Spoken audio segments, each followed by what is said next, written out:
what is the power transmitted by the shafts. Power transmitted by the shafts.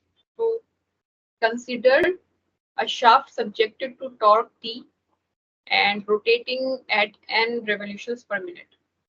So taking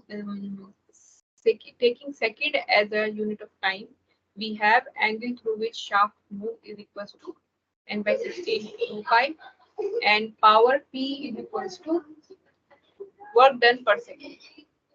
So power is equals to torque into angle through which the shaft moves is n into 2 pi upon. So the power का जो formula है वो है 2 pi n into t upon 60, and is the number of revolutions per minute rpm में, और t is the torque.